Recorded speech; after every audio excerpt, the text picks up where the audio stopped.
This is Nick with Build Brothers Roofing. Started my digital inspection at 450 Willowcrest out here in beautiful Chula Vista. Here we have a 3-tab comp shingle roof. I'm starting my inspection underneath the eaves of the house. The eaves of the home are always going to consist of your fascia board, you have your rafter tails, and then you have your starter board.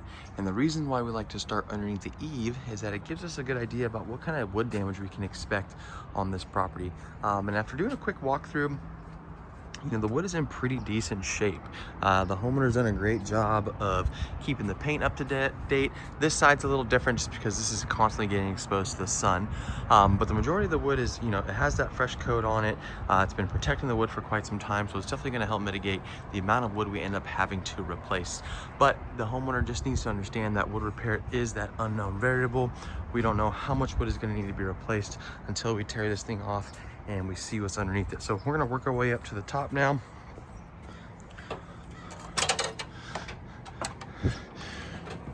We've got some growth going on in these gutters.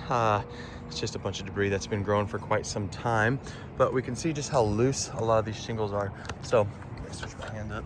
So you can see how the adhesiveness of the shingle product is starting to go. You can see how rusted out some of those nails are. And so that's telling me that water has been getting underneath those shingles for quite some time. And it's really just a telltale sign that the product itself has gone past its life expectancy. Once that adhesiveness starts to go, that's a good sign that it's probably time to replace. You can see we've got some missing shingles over here on this section. A lot of damaged shingles over here. And then just as we work our way up, there continues to be more. All these ridge caps, you can see all that fiberglass that is showing through. So essentially what's happened, and I'll point it out more so on that other side of the roof, is the oils on this asphalt shingle have started to evaporate. And as those oils start to evaporate, the granules start to deplete.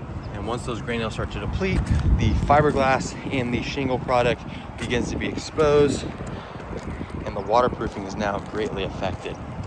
Again, these are all telltale signs that the product itself really has just gone past its life expectancy. You can see all the mastic that's been used to seal off all these penetrations. The oils on this material as well has started to go away. You can see all the cracks. Now all that moisture is going to be coming down those pipes every single time it rains.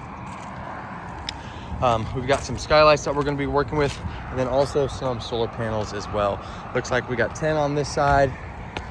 We got 12 on this side, total of 22 solar panels that we're going to be having to remove and reinstall. Looks like there's been some repairs right here in this valley.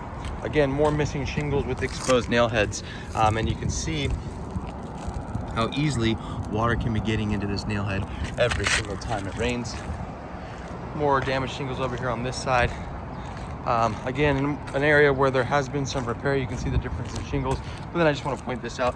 Check out all the shingles that have been accumulating in the gutter itself. So these are all shingles granules from the shingle product itself. So again, every time it rains, those granules deplete, they roll off the roof, and they end up in the gutter. So in my professional opinion, yeah, this roof needs to be replaced.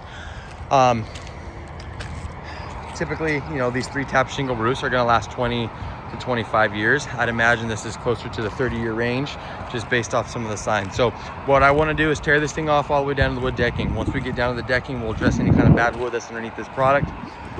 Once that bad wood is replaced, we then go ahead and reflash and reseal all the penetrations. We're going to replace these whirlybirds. We got 2 whirlybirds on this roof. We're going to replace those with O'Hagan exhaust vents. O'Hagan exhaust vents are flat, low-profile vents. Your neighbor across the street, they have a new roof. You can see those flat vents. Those are the O'Hagan vents. We're going to replace these with those vents, and then we're going to add a couple more over here on this side just to increase the exhaust ventilation on this property. We want to make sure that we're protecting the shingle product that's on the roof as well. Once that stuff is installed, we install a layer of synthetic underlayment that comes with a 50-year warranty. Because we are an Owens Corning preferred contractor, they also back our 50-year warranty. So if anything happened to us, they'll pass that over to another preferred contractor in the area. And once that underlayment is installed, then we go ahead and install an architectural shingle, something similar to kind of what your neighbors have, all kinds of different colors. And we can talk about that. So once that is installed, you won't have to worry about your roof again for another 30, 35 years or so. We also have the opportunity to install ridge vents on this property. This is a great property for ridge vent. These ridge lines are nice and long. You can really increase that exhaust flow, and I will explain to the homeowner what that that looks like. That's it for my inspection.